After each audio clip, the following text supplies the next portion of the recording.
the upper stage engine turbopumps. And if you might be able to hear behind me here in Hawthorne, a lot of energy. Folks are gathered around Mission Control Center, watching on the big monitors as we get ready for launch in just over 7 minutes and 40 seconds. Now, in addition, as I mentioned before, as we get ready at 7 minutes to open the pre-valves and begin the engine chill sequence, we're also getting ready then to move into check-out reviews. The fuel trim valves are being cycled. Make sure that those are working. We use that to throttle the amount of propellant going through the first stage down to the engines as we go through flight. Coming up on T-minus 7 minutes, we'll listen into the countdown now.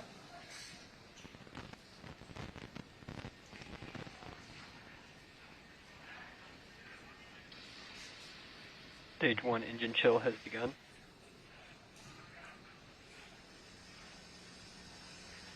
So you've heard it. We're through another milestone. Next one coming up here at 6 minutes. Yep, that's right, John.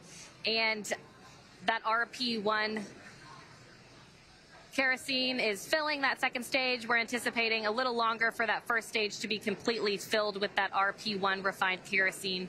Liquid oxygen will continue to flow through the first and second stages up until the final few minutes before launch. That next call will be that the stage 1 RP load is complete, coming up now in about 15 seconds. Stage 1 we'll RP1 stand by load for that complete. call now. And confirmation, we have a complete fill of RP1 on the first stage. Now the first and second stage are completely filled with that RP1 kerosene. Now just under 6 minutes to launch until that instantaneous launch window today. The next milestone will be for Dragon to transition to configure for terminal count, and that's when Dragon's onboard computers will take control of the vehicle, and Dragon will be on internal power, no longer relying on those lines from the ground. From there, Falcon 9 tanks will pressurize for strong back retract. That'll be another visual milestone. The clamps just below Dragon's trunk will open, and the strong back will tilt back just 2 degrees, then right after liftoff back to 45 degrees. Again, RP1 kerosene filled on both the first and second stages. Liquid oxygen continues to flow through on the first and second stages. Standing by now for that call that Dragon has transitioned into terminal count.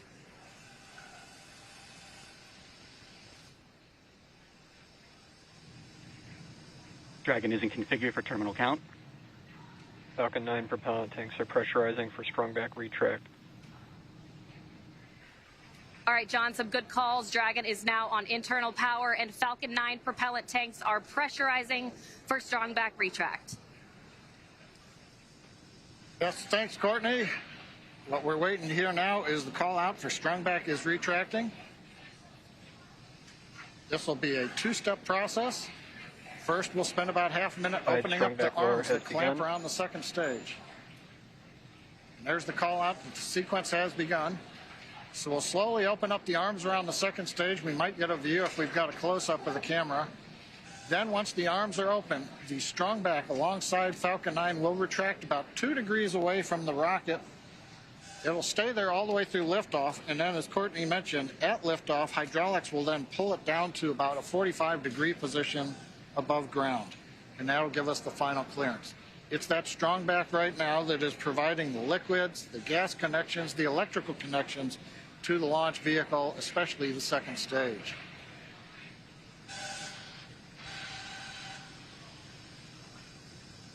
We're hearing some of the venting of the vehicle as we are pressurizing and depressurizing at various steps.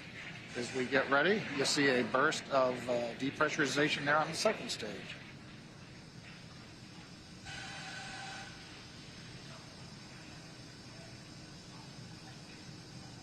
That's right, John. We're also anxiously awaiting the stage 1 liquid oxygen is complete on the first stage. You should hear that call coming up here shortly.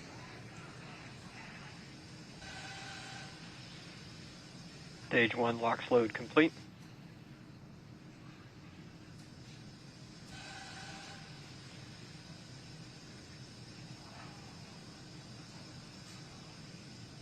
And confirmation that the stage 1 LOX load is complete.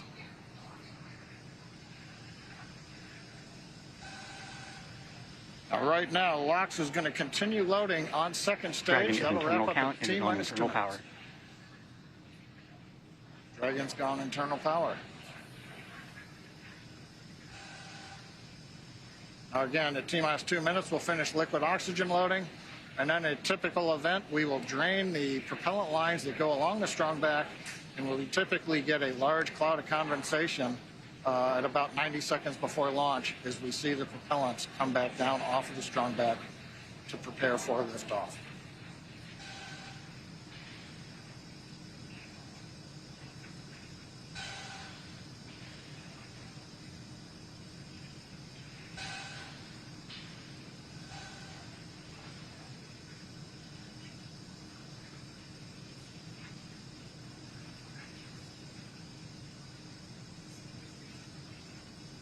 Stage 2 LOX load complete. Dragon is in auto idle. All right, Falcon 9. With that, Falcon 9 is fully fueled. We have fuel on both the first and second stages, and both stages are filled with liquid. Loud venting. Filled with liquid oxygen. Dragon is also in auto idle. The flight computers on board Dragon maintaining their calculations, standing by for the T-0 mark. That next call out will be that Dragon is in countdown. Standing by now for that call.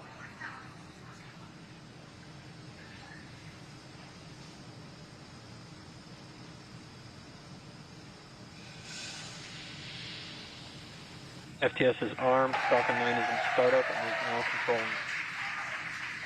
Dragon is in countdown. All right, the final minute before launch. Just 47 seconds to go. Everything is ready for an on-time launch today. Go for launch. Endurance copies, go for launch. Ground teams are ready, and Crew-3 is ready for liftoff, heading for that instantaneous launch window.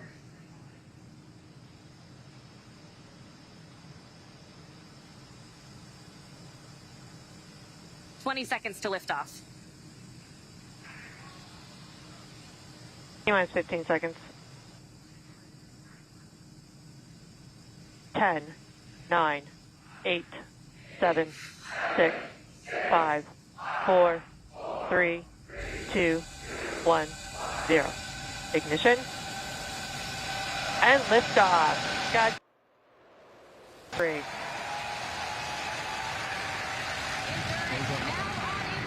Copy, 1 Alpha. Laboratory in orbit. The International Space Station.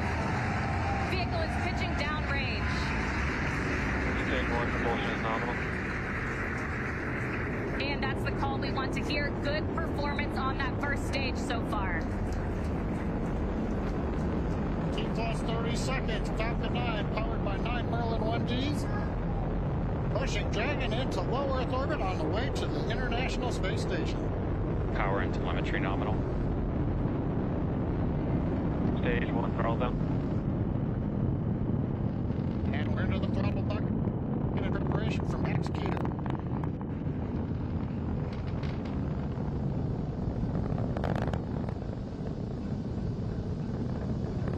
Getting ready to throttle the engines back up.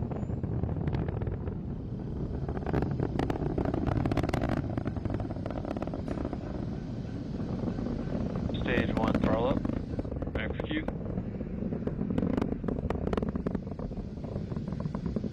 Stage 1 Bravo. Copy, 1 Bravo. That 1 Bravo call is for the second stage abort mode on the first stage. That is going to take them through the first stage, burning just before the second stage activates off the coast of North Carolina. That next milestone coming up shortly will be MVAC chill underway.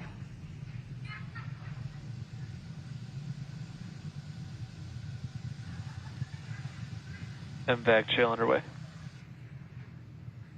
There's the call out. We're getting the second stage engine turbo pumps ready for their ignition coming up in just a little more than 40 seconds. We've got the major events coming up here shortly. We're going to get main engine cutoff at 2 minutes, 36 seconds. The stages will separate. Then the second stage will ignite, carrying Dragon on its way into low Earth orbit. Everything continues to look good. Stage 1 throttle down. Stage 1 throttling down at 3.5 Gs.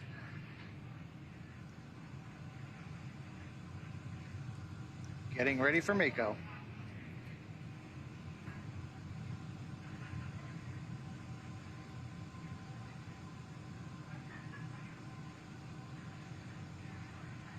MECO. Stage separation. Stage 2 Alpha. Copy, 2 Alpha. All right, we have ignition of the second stage.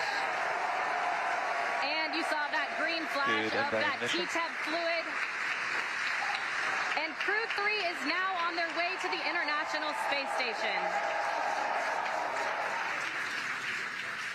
On the left side, first stage, you can see the titanium grid fins coming out, the streaks of the exhaust of the second stage engine going by, and the lights of Florida down in the background. Acquisition signal. That's right, and on your right, that second stage glowing. With that red color we like to see, indicating everything is proceeding well.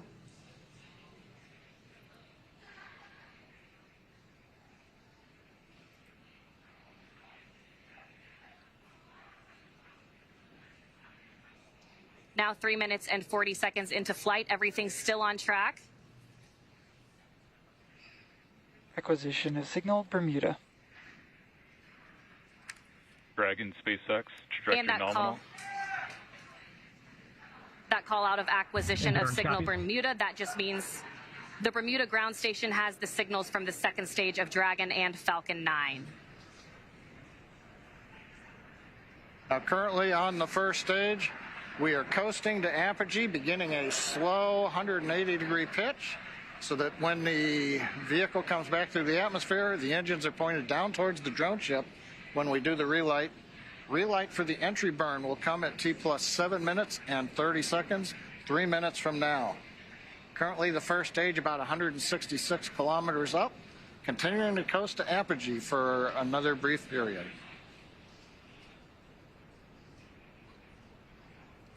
Meanwhile, that second stage still propelling the Crew-3 astronauts up the eastern seaboard, and it will continue to fire. That's about a 6-minute burn to deliver the astronauts into orbit. Dragon, SpaceX, trajectory nominal. Endurance copies. And a good call out from the ground teams.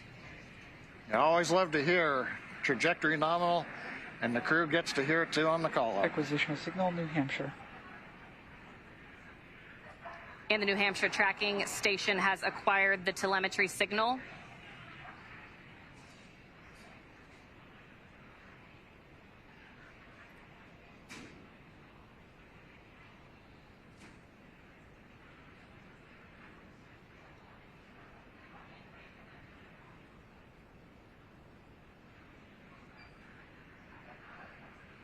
Five minutes and 30 seconds into flight today. Everything is still proceeding nominal. And Courtney, right now on the second stage, it's such a large amount of propellant. It takes a while for second stage to really accelerate. The crew right now Dragon, looks like they're SpaceX, pulling about. trajectory nominal. Looks like we're pulling about 1.5 Gs. Yeah, right on cue, those check-ins on the second stage performance. Everything is still looking good on that second stage. The next milestone on the second stage will be SECO. And we're getting our views now from inside of Endurance, our first views of the crew on their way to the International Space Station.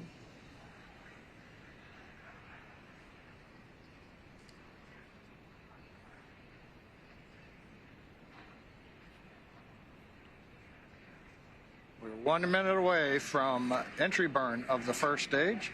Hopefully we'll get a camera view back on the first stage as we light the 3 engines to come back into the Earth's atmosphere.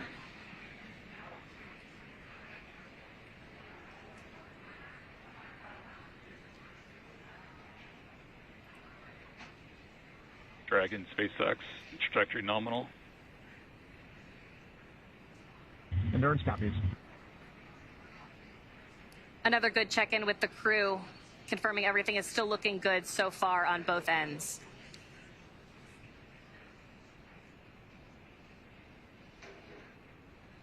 That next milestone coming at 7 minutes and 30 seconds will be entry burn start. Currently waiting for the call out from the SpaceX propulsion responsible engineer that the 3 Merlin 1D engines have lit to begin slowing down the first stage prior to entering the Earth's Stage atmosphere. 2 FTS is safe. Stage 1 entry burn is in startup.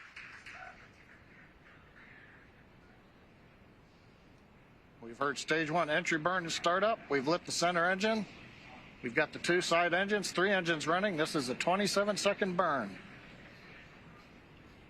This will slow the first stage down. We'll then enter the atmosphere where the grid fins begin to work, and then we will fire the single center engine as we approach the drone ship. Stage 1 entry burn shutdown.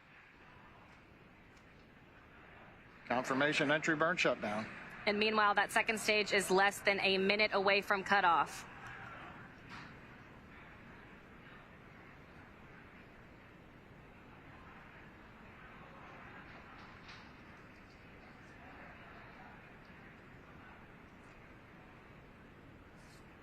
Stage 2 in terminal guidance.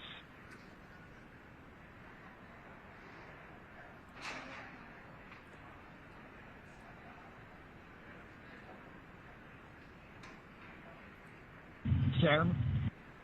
Copy, Shannon. There's that call for Shannon. Stage 1 is transonic.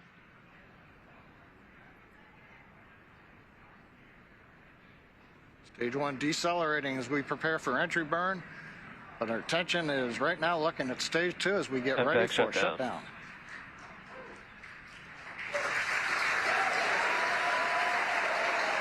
Stage 1 landing burn.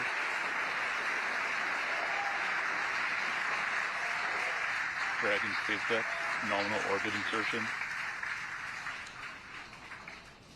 And the second stage has done its job. Our Crew-3 astronauts have been delivered into orbit. Stage 1 landing leg deploy. Landing leg deploy. Endurance copies. We feel good to go, and SILE confirms we are in space. Dragon SpaceX, launch escape system is disarmed.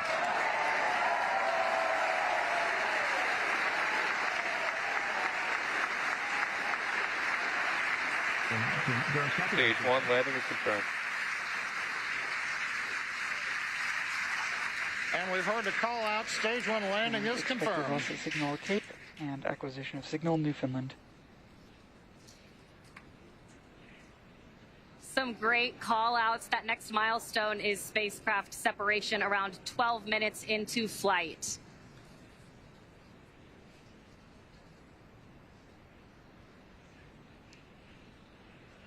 Getting a view now of the Crew-3 astronauts from a camera aboard Dragon.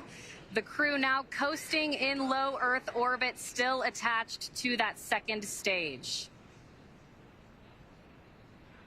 Again, that next milestone coming in about 2 minutes. That second stage will separate, and Crew Dragon will be flying free. And Courtney, right now, the Falcon 9 second stage is still attached to the Dragon capsule. When it's time, Dragon will command separation from the Falcon 9 second stage. Right now, that second stage, under control of its flight computer, is essentially going through a sequence to idle the second stage, make sure we're not pulsing any of the cold gas thrusters, the engine has been purged out. Essentially anything that might cause motion of the second stage, we're making sure that all of that is eliminated so that when Dragon separates, it's got a very stable platform to move away from.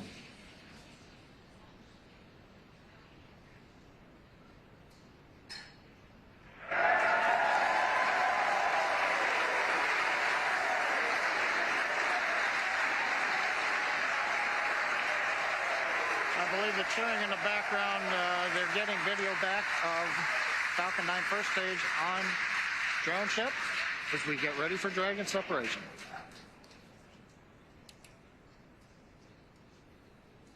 That's right, John. Separation coming just 10 seconds from now. Standing by for that call.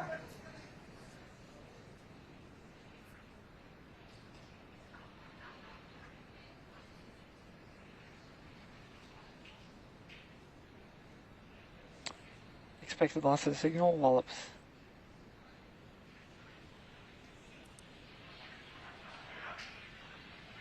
And again, we are standing by. There we go. Dragon separation confirmed. Endurance copy, see you soon. Dragon, CE, welcome to orbit. Hope you enjoyed the ride from F9. Dragon will take you from here. Safe travels. Stand by for words from LD. And Endurance, LD here. On behalf of the SpaceX launch and recovery teams, it was a pleasure to be part of this mission with you. Enjoy your holidays amongst the stars. We'll be waving as you fly by. Cheers. Wow. Incredible views of the crew now in orbit on their way to the International Space It was a Station. great ride, better than we imagined.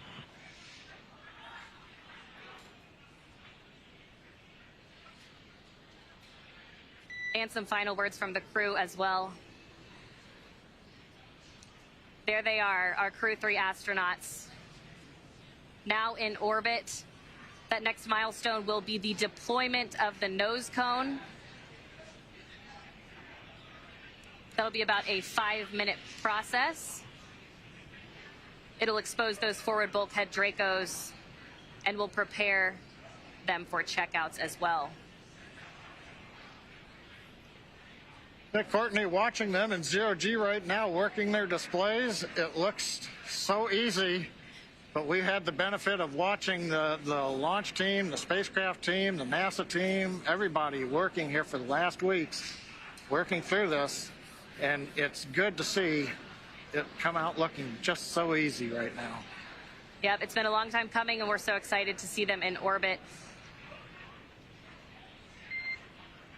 Dragon, SpaceX, nominal dehumidifier activation and service section Draco checkouts.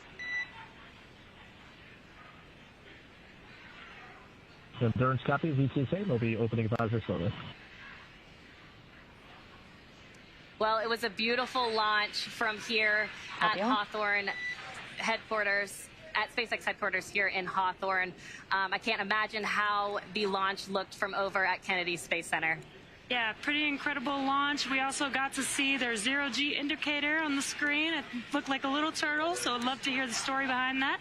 But an amazing launch, an amazing day so far. Yeah, that's right. And with that, we'll go ahead and send it back to Kennedy Space Center. Daryl, how was the launch from your end? Well, it was simply stunning. Thanks. We're back here at the Kennedy Space Center with Shannon Walker, Crew 1 astronaut, Michelin specialist from that mission. Wow. Wow is right. I mean, it was amazing. It's always so impressive to see a launch live, and what always strikes me is you get to see it and then you hear the sound after it's gone for a few seconds. It's truly amazing. The delay in the sound coming to us, but we're seeing the sights.